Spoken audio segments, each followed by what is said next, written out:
Hey everybody, and welcome back to another episode of Design to Move. My name is Ryan Maxwell, this is Ryan Brown, and we are two movement specialists here at Fluid Health and Fitness.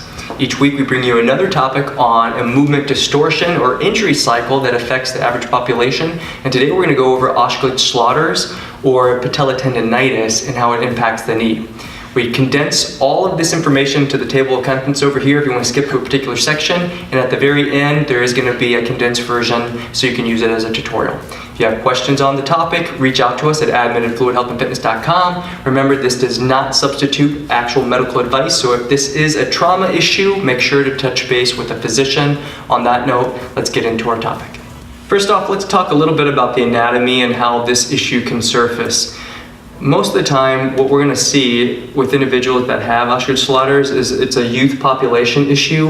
It has to do with high impact sports like running or sprinting, anything that's going to put a ton of load on the legs. And this is because the growth plates are still maturing and the bones are getting longer. So this has to do with big growth spurts where the bone will actually get longer, but the muscles aren't growing at the same rate. So the tension in the muscles that pull from the patella or the kneecap start to pull that kneecap up, and it tugs on this little patella tendon that comes down and attaches to this little bony outcropping on what's called your tibia. It's the lower, one of the lower bones of your leg, and it actually will pull up on that bony marking and it'll start to really irritate it. So people who have issues with this, they're gonna feel pain right on this little bony protuberance. So if you use your fingertips, and Ryan, you can do the same, and run your fingers over it, you'll find a little bony outcropping.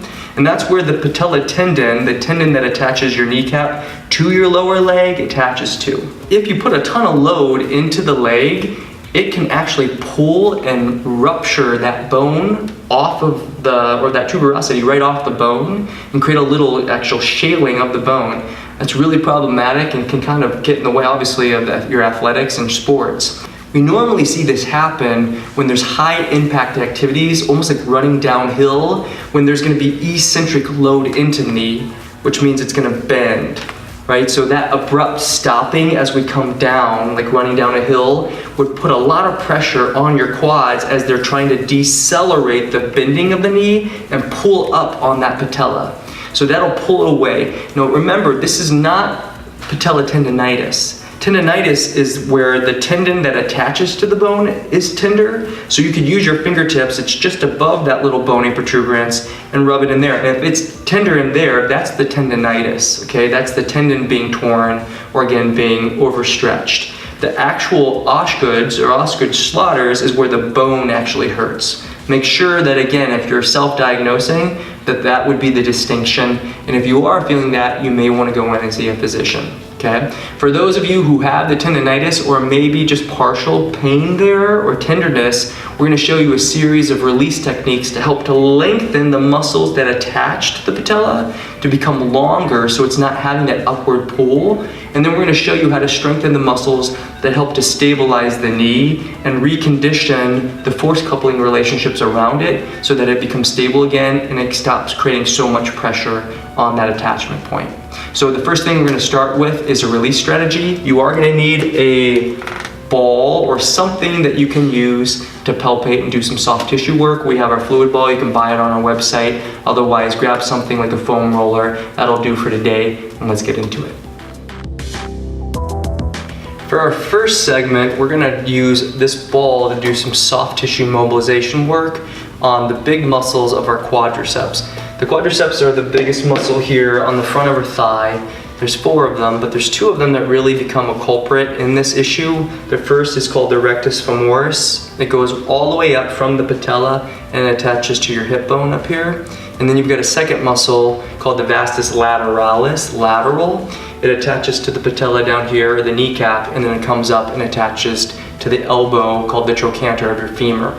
A lot of times we overuse these muscles because they flex the knee, flex the hip, and help with decelerating the internal rotation of the leg when our glutes aren't strong enough, so they become overused, and because of which they pull up on the kneecap and pull it out. That can lead to misalignment of that, more strain on the tendon that attaches to that tuberosity at the tibia, and then again, potentially lead to the Osgood Schlatters or the tendonitis. So because of which, we're going to want to reduce the tension. We're going to use this ball and use a soft tissue technique called a pin and stretch, and then follow it with a stretch to help get that muscle to relax, to help from that pulling up. So Ryan's going to lay on the table and he's going to brace his body on this ball just up past the kneecap. Now again, you want to go to your own pain tolerance, and it shouldn't aggravate the tendon. If there is an issue there, you don't want to put yourself in pain, and you don't want to amplify the issue down at the attachment point. So make sure to do this again pain-free. And Ryan, let's get down on the table. You go ahead, follow along. First off, you'll notice that Ryan is laying on the ball. He's placing the weight of his body on top of that ball, which is basically gonna smush or press the first muscle, the rectus femoris, between his femur and the pressure of the ball. He's positioned his body so that his opposite leg is away, it's called abducted, and he's supporting his spine through his abdominals so that his back doesn't arch. This muscle also pulls the pelvis down, so it can create hyperextension. We don't want to compromise the spine by allowing that to happen, so make sure you keep a nice firm core. He's also bracing his body weight on his elbows and holding his shoulders down so he doesn't impinge or hurt his shoulders. So that's the position that we want to get into. And as you get into this position, you will feel some pressure on that muscle, and that's going to be okay. We want to hold it there, but it shouldn't be so painful that it's going to start to guard, which means the muscle will flex and you won't be able to feel it sink into that ball. So again, if that is going on, you can reduce the weight or load on the ball by adjusting your weight, or again, get a broader surface area like a roller or using our ball today. We're gonna stay in this position for about 30 to 60 seconds until the nervous system says, let go. So the muscle should start to soften, the tone of the muscle should reduce, and you should be able to sink into it. Once that occurs, we're gonna go right into that pin and stretch technique where you're gonna start to breathe out to support the spine and then bend the knee concurrently. So Ryan's gonna breathe out, slowly bend the knee, flossing the weight or the muscle through the pressure of the ball, and then come down controlled and then relax, and then see if he can sink a little bit deeper into the muscle belly and then shear it by rolling gently down towards his hip. That's going to shear and push. Now again, the goal is not to go back and forth. So he's not rolling back and forth like this. He's holding it under pressure and then articulating the joint by bending the knee without losing the spine. So breathe out, Ryan. He's going to control his spine and then come back up. So that's a good point here too. Ryan's got some super tight quads. He played hockey for a bunch and lacrosse. So this guy's got some tight quads. You notice when he bends his knee that his back arches. If that goes on, do not move the knee. You're misaligning the pelvis and putting pressure into the spine. You want to make sure that you support the spine. And again, only bend the knee till you feel that first point of resistance. Okay? You would want to do this for about 2 minutes or about 6 to 10 breathing cycles. Breathe out as you bend the knee, breathe in as you let it come back. You should see a noticeable softening of the muscle so that you can get in deeper to the muscle belly each time. And remember, this is the rectus femoris. We're not going to highlight the lateralis, but it's the same protocol or technique. So if he wanted to attack the lateral portion of that quad complex, he would shift his weight a little bit more, create an out sweep on that opposite hip, that left hip, and then sink into the lateral portion. You might feel it roll over the edge of the muscle as it rolls into the lateralis. That's just again where the muscle separates from the rectus femoris. And then again, find the adhesion point or tender spot, isolate it again for another 30 to 60 seconds, and then go through that breathing protocol with the flexion through the knee, and then move on to our next segment. Make sure to get the right and the left side, and then let's get started. Now that we've done our release, what we want to do is activate muscles that normally are deficient to help stabilize the femur in the hip. Now remember, the issue normally is because there's too much pressure being put into the knee from the upward pull of the quad. If you recall from our other videos, every muscle has a partnership with another muscle that helps to, again, control the movement of a joint. They're called agonist-antagonist relationships, or a force couple. The quads are partnered with a muscle on the opposite side of the hip, the gluteals, or your butt. Now normally, if the quads are dominant, the glutes are going to be impacted, and it's going to, again, impact the stabilization of the femur as you walk or perform activities like sporting activities. So that's why today what we want to do is work on the mechanics of 2 sets of muscles.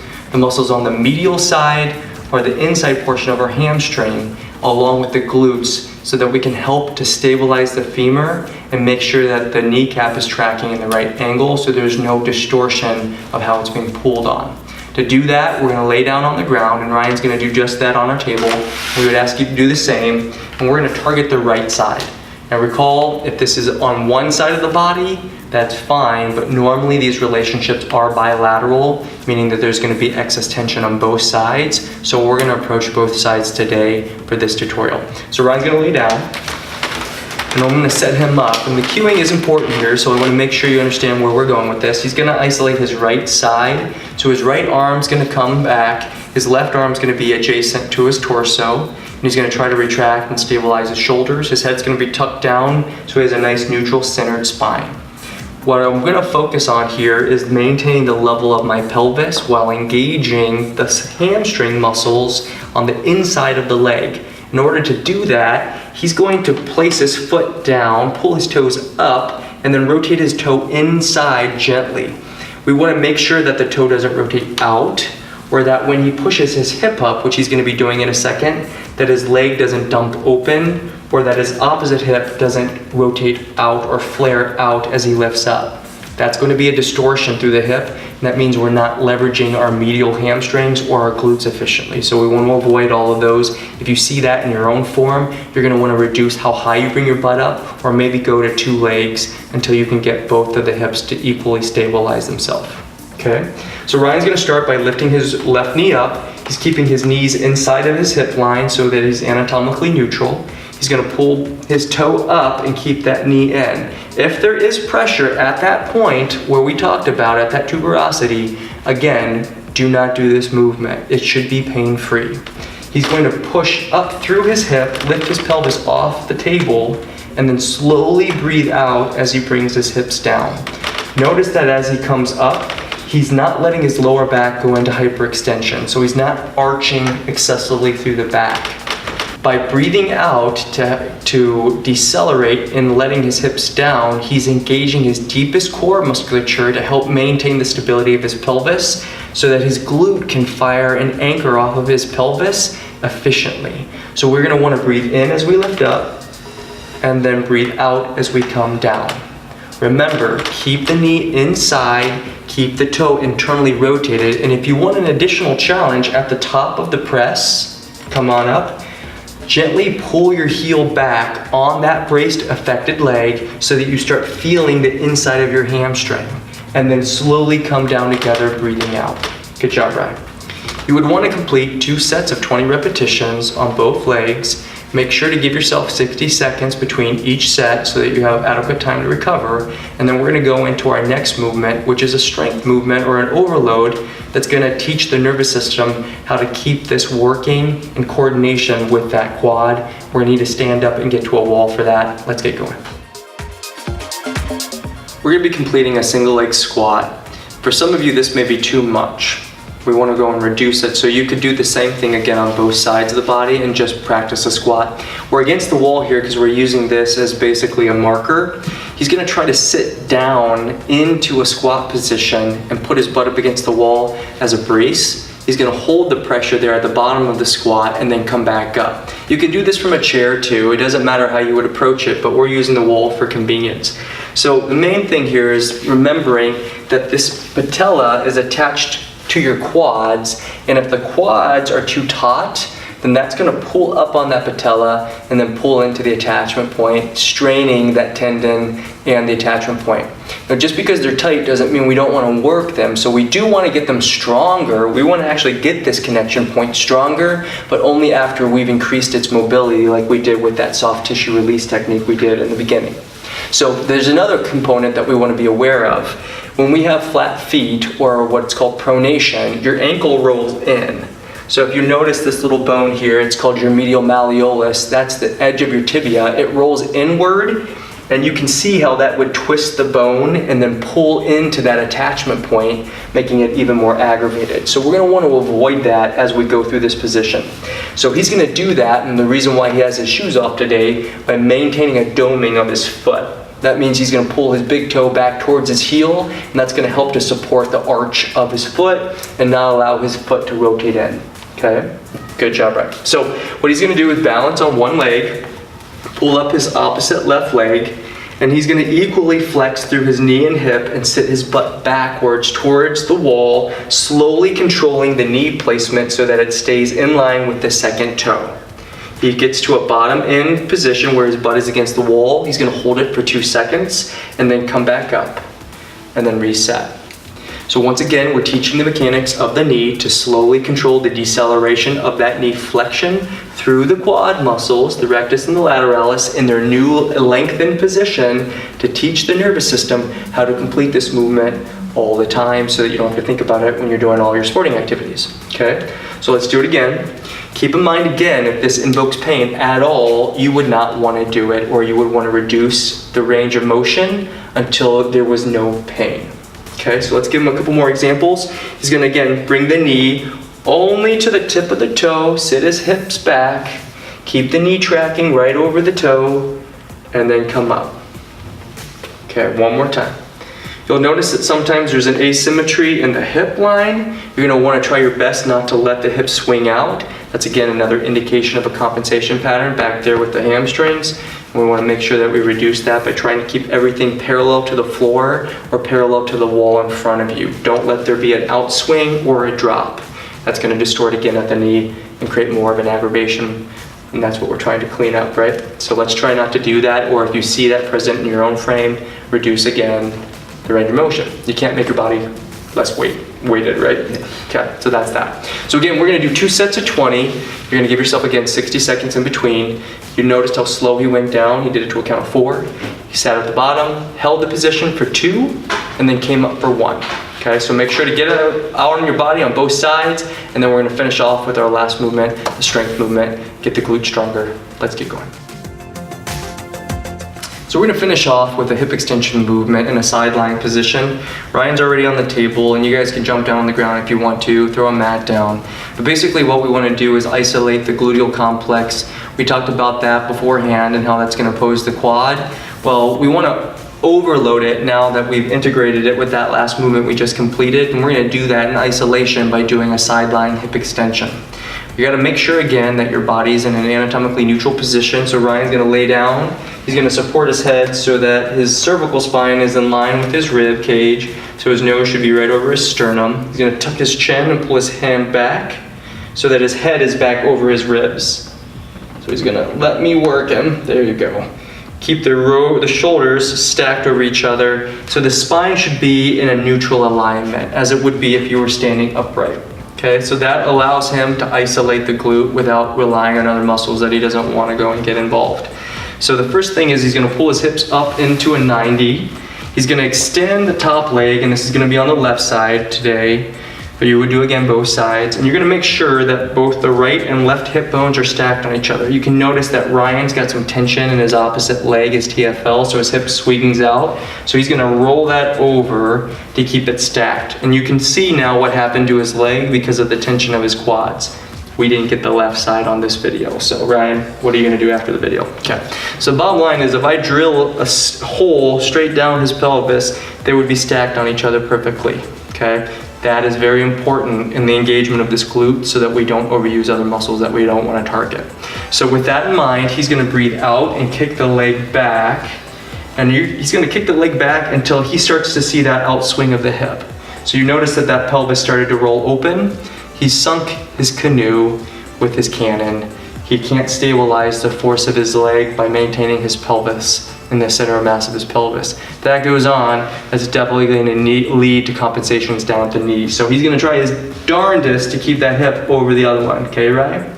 And you guys too. This is a very specific exercise protocol. We see this all the time with people who just kind of swing back and they're willy-nilly about it. That actually is going to make it worse. So do not do that. He's going to keep his toe internally rotated. He's going to breathe out and only kick back till he feels the stretch in those muscles that we were talking about, the lateralis and the rectus femoris, opposing with the glute, or until that hip wants to open up because his core isn't strong enough. So he's going to pull that hip in, keep the leg straight, kick back, breathe out, flex the abdominals by breathing out, and only going to the point of his hip wanting to move. You'll notice that his kneecap's in line with his hip. He's not going any higher or lower. And again, he's maintaining the nice and centered position of his pelvis, okay? So you would do that again for 2 sets of 20. If you're doing it right, you should feel it right in the booty, right on that side. We're trying to avoid the pressure up in the front. Normally that again has to do with tight lateral muscle groups on the front of the quad. We want to reduce those with the roller of the ball like we targeted in the beginning.